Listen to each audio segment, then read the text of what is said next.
제가 태어나서 가장 감격스럽게 애국가를 부른 적이 있어요. 여러분, 그런 때가 있었습니까? 제가 감동스럽게 애국가를 불렀던 때는 1976년 8월 1일이에요 1986년 8월 1일 어떠한 날이었을까? 여러분이 궁금해하실 것 같은데, 그때가 어떤 날이었는가 하면, 그때 저는 중학교 2학년 학생이었어요. 정말 오래전의 얘기인데 지금도 기억하고 있으니 애국가를 부르면서 감동이 있었던 거예요. 왜냐하면 그것이 기억에 남는 것은 우리나라 정부 수립 이후로 처음으로 올림픽에서 양정모라고 하는 레슬링 선수가 금메달을 딴 날이었어요. 흑백 TV로 보게 되었는데, 태극기가 올라가는데 애국가를 부르지 않을 수가 없었어요. 애국가를 부르면서 마음이 너무 뭉클뭉클한 게, 내가 대한민국에서 태어난 것이 너무나 자랑스럽다. 그러면서 제 마음에 이 땅에 태어난 것 감사, 감격, 정말 자랑스러웠죠. 우리나라가 이렇게 올림픽에서 금메달을 딸 수 있구나. 물론 과거에 손기정 선수가 마라톤에서 했지만 그때는 일본이 금메달을 딴 거로 그렇게 됐었잖아요. 너무나 참 마음 아픈 그날의 감격, 저뿐만 아니라 대한민국 모든 국민들, 시민들이 기뻐했으리라 그렇게 생각합니다. 그런데 사랑하는 성도들, 우리가 더 큰 감동을 가지고 정말 마음에서 우러나오는 감사와 감격에 젖어 입술로 노래하는 그날이 올 것이니, 그때가 언제인가? 하나님을 찬양하는 그때가 올 것인데, 언제일 것 같습니까? 주님께서 저리로서 산자와 죽은 자를 심판하러 이 땅에 오실 때 신천 신지가 열리고 하늘 보좌, 그 보좌에서 모든 족속 나라 방언들이 함께 주를 찬송할 때, 그때의 그 감격은 얼마나 더 클까? 그 감격은 이루 말할 수가 없을 것이다. 그런 상상을 제가 해보게 됩니다. 그날이 언제가 될 것인가? 예수 그리스도께서 다시 오실 때라고 말씀을 드렸어요. 여러분, 그날이 빨리 왔으면 좋겠습니까? 아니면 늦게 왔으면 좋겠습니까? 말이 없어요.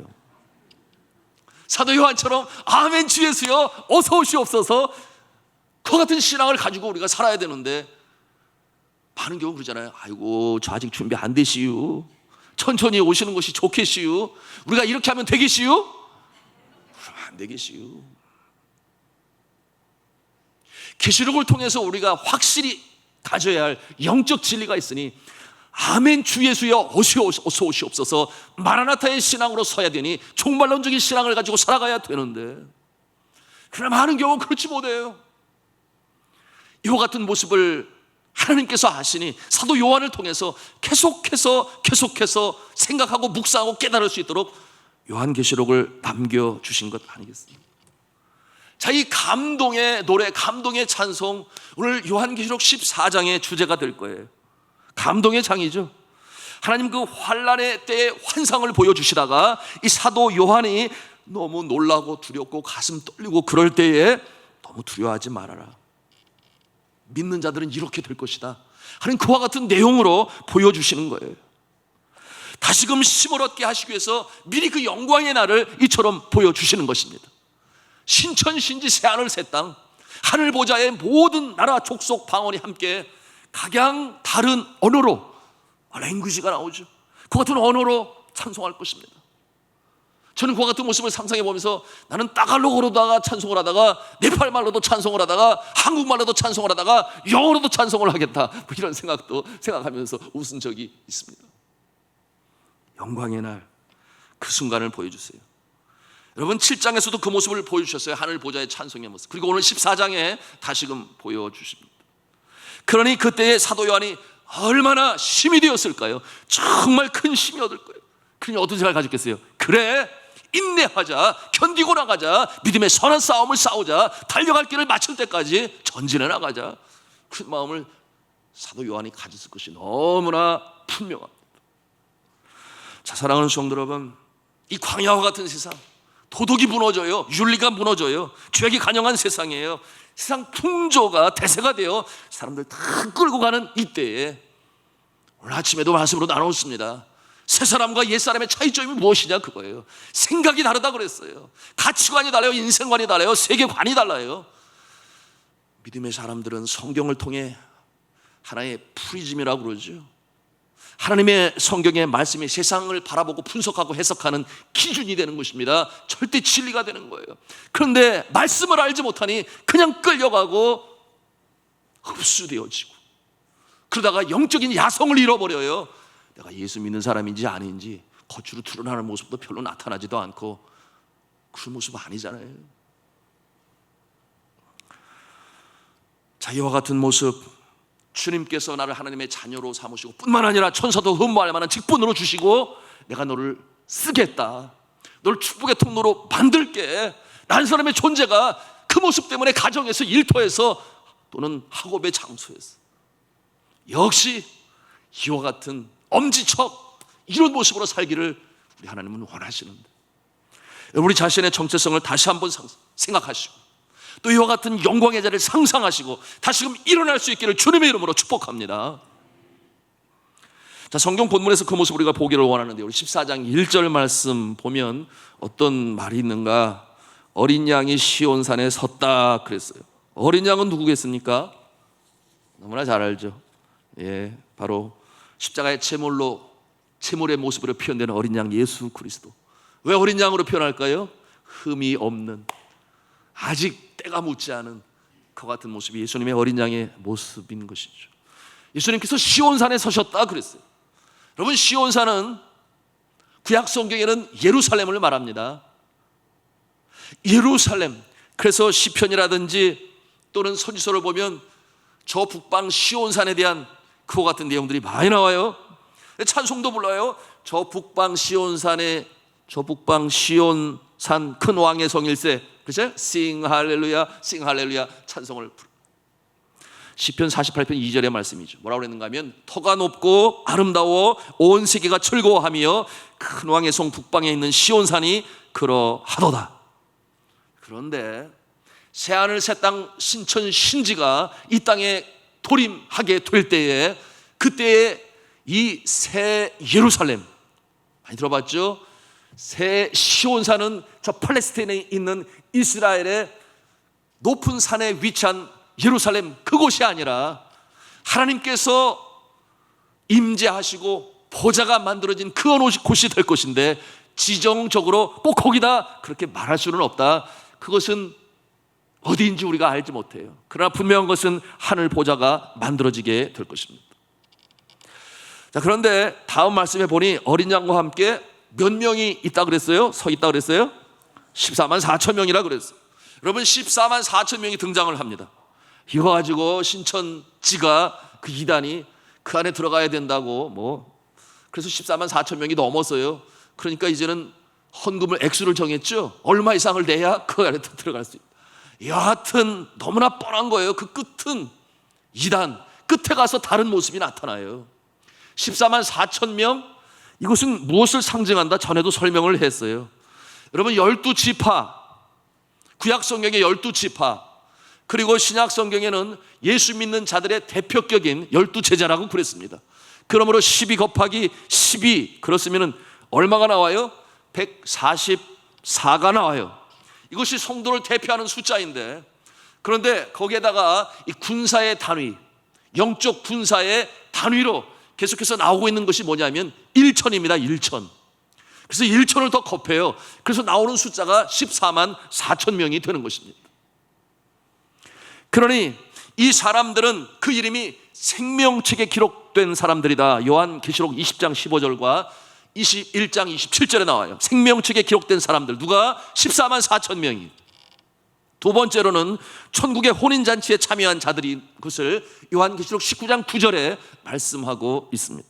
그런가 하면 세 번째로 예수 그리스도의 피로 씻임을 받은 자들, 그들을 14만 4천 명에 속하게 하는데 요한계시록 7장 14절에 말씀하고 있습니다. 중요한 것은 저와 여러분의 그 14만 4천 명에 소속이 되어 있는가 하는 것인데, 여러분 속했습니까? 안 속했습니까? 속했습니까? 확실합니까? 믿습니까? 그래서 이 14만 4천 명은 바로 예수 그리스도의 피로 씻김을 받고 그리고 천국의 혼인잔치에 참여하고 생명책에 기록한 모습이니 바로 저가 여러분이 바로 그 앞에 있는 모습을 믿으시기를 바랍니다. 어떤 확신을 가지고 가는 거예요. 왜 그랬는가? 요한 복음 1장 12절에 뭐라고 말씀해요? 영접하는 자, 곧 그 이름을 믿는 자들에게는 하나님의 자녀가 되는 권세를 주셨다.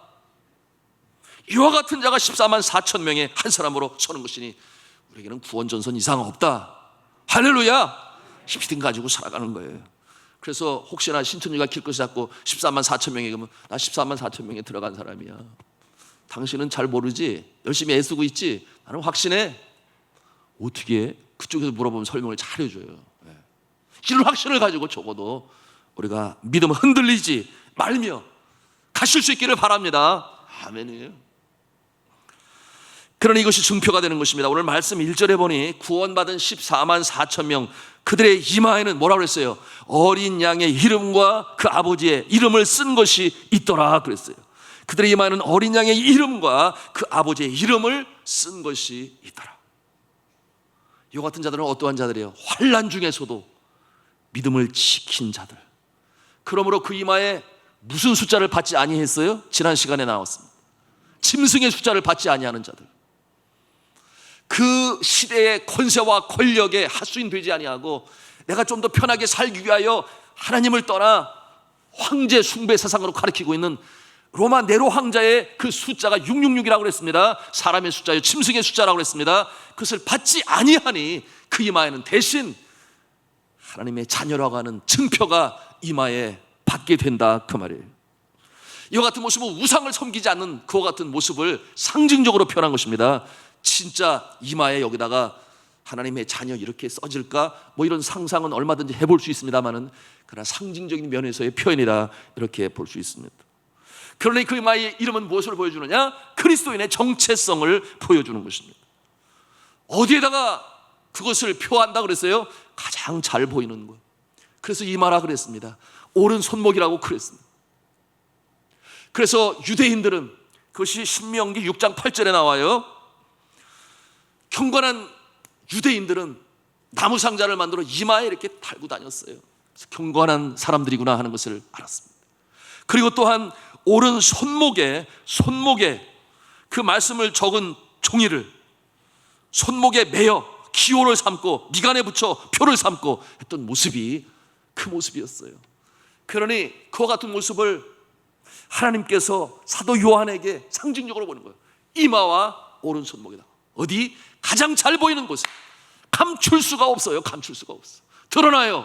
언제? 말세에 누가 믿는 자와 믿지 아니하는 자가 확연히 드러날 수 있도록 666과 어린 양의 자녀의 표가 새겨집니다. 어떤 영적인 교훈이 있겠습니까? 어떤 모습으로 우리가 적용할 수 있겠습니까? 오늘 아침에 그러므로 그랬는데 그러므로 우리가 어떻게 적용할 수 있겠습니까? 사랑하는 성도 여러분, 내가 어느 곳에 서든지 예수 믿는 자의 모습을 드러내시기를 바랍니다. 감추려고 하지 마시기.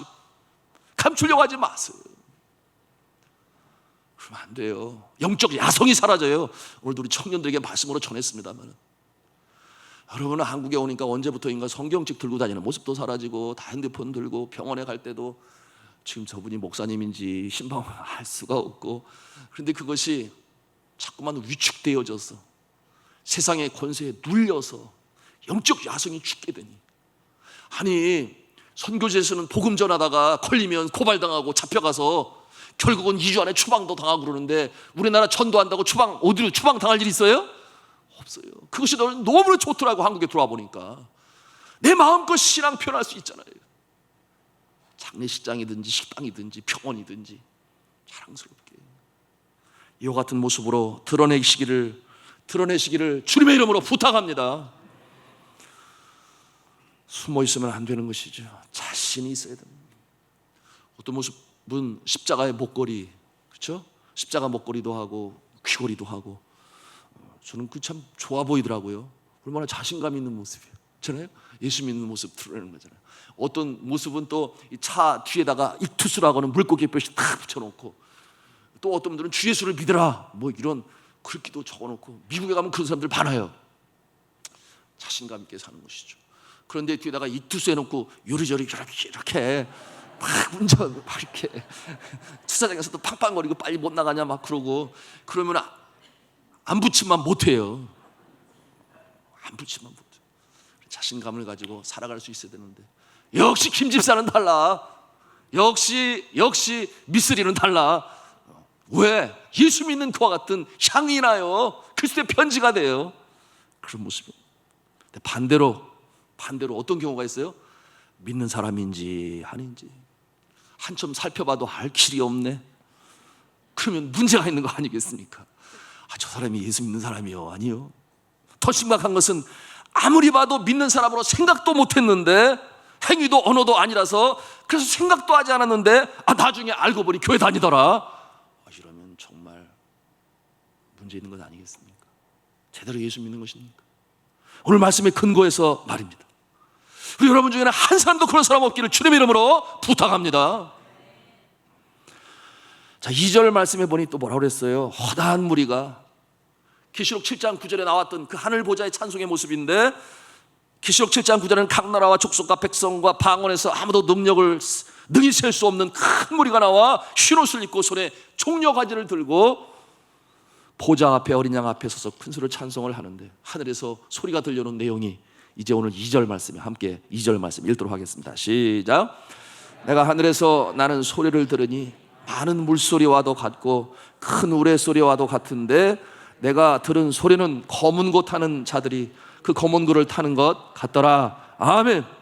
하늘에서 소리가 나는데 그 소리가 물소리와도 같고 검은 고 또는 우레소리와도 같은데, 사도에는 그 우레소리, 이 물소리가 무슨 소리로 들렸는가 보니까 검은 고 타는 소리로 들렸다 그랬어요. 그래서 제가 그 터키에도 옛날에 검은 고가 있었나? 이런 의문이 들어가지고, 여러분 그런 생각 해봤나요? 성경시대에 무슨 검은 고가, 여기까지 생각하신 분은 신학을 공부하셔도 돼요. 그런 궁금한 점이 말씀을 볼 때마다 생각합니다. 여하튼 그런데 검은 고가 뭐냐면 하프예요. 여러분 하프 아시죠? 서양 검은 고가 하프인가 봐요. 그렇게 번역이 되었습니다. 그것이 찬송소리예요. 너무나 웅장하고 아름답고 정말 감사한 기쁨의 찬양. 2년 전이죠. 8월 달로 기억을 했는데 우리 교회 찬양단이 2018년 그렇죠? 예, 2년 전에 그래서 찬양단이 조직이 되고 수창권 목사님 모시고 이제 부흥회하려고 하니 찬양단이 설립이 되는데 우리 공원배 집사님으로 기억을 해요. 찬양단 이름 좀 지어주세요. 그래서 이 찬양단 이름을. 그래서 제일 먼저 떠오른 것이 이 물소리, 하늘 물소리, 하늘에서 울려 퍼지는 물소리 같기도 하고 우레소리도 같은, 그러나 검은 거 하프 소리 들렸던 물소리, 그 이름으로 하면은 참 좋겠다. 그래서 하늘 물소리 찬양단 그 이름을 주었는데, 제가 진 것이 아니라 근원을 확실히 밝히니 오늘 말씀 속에 나타난 이 하늘 물소리, 그것이 우리 하늘 물소리 찬양단의 이름인 것입니다. 그와 같은 이름을 가지고 교회는 이 땅의 작은 천국이 되어야 되는데, 신천신지 하늘 보좌 앞에서 찬송을 하는 것처럼 우리 찬송이들이 찬송을 할 때 함께 찬송하는 그 모습이 작은 천국의 모습이 되어야 하겠습니다. 찬송 속에 녹아지고 감사하고, 조금이지만 우리가 예배를 통해서 그날에 이루어질 그 모습을 우리가 체험하는 거예요. 그래서 감격이 있고 감사가 있고 눈물이 있고 회개가 있고 용서함이 있고 다시금 일어설 수 있는 그 같은 모습으로 서는 것이 이 땅의 천국의 경험이요 교회 안의 예배의 모습이다, 우리가 생각할 수 있습니다. 자, 3절의 말씀을 해요. 14만 4천 명이 누구인가? 구원받은 백성들임이 다시금 확인하게 되는데요, 뭐라고 그랬어요? 땅에서 속량함을 받은 14만 4천이라고 그랬어요. 여러분, 속량함을 받는다, 이와 같은 내용은 뭐냐면 값을 다 지불한다, 그런 뜻을 가지고 있어요. 그래서 영어로는 redeemed라는 말을 사용하는데, 값을 다 주고 어떤 경우 노예로 잡혀있는, 빚을 갚지 못해서 다 속량을 하고 다시금 그 속박에서 풀어서 자유인으로 만들어주는 그 모습이 바로 redeemed, 속량하는 것입니다. 우리는 예수 그리스도께서 십자가의 보혈과 피로 우리의 죄를 다 속량하셨는 줄로 믿습니다. 바로 이와 같은 모습이 14만 4천 명에 속한 우리의 모습이다, 그 말이에요. 이 반열의 선자들은 아주 행복자들이죠. 오늘 4절에 보니까 그 모습이 뭐라고 그랬어요? 4절에 보니 그 심령이 때묻지 않고 순결하고 정결한 자요, 양처럼 어디로 가든지 목자 대신 주를 따르는 자다.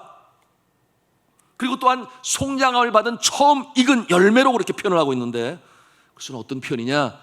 우리 자신이 하나님 앞에 열매처럼, 순결한 열매처럼 드려진 존재다 하는 것처럼 상징적으로 표현하고 있는 것입니다.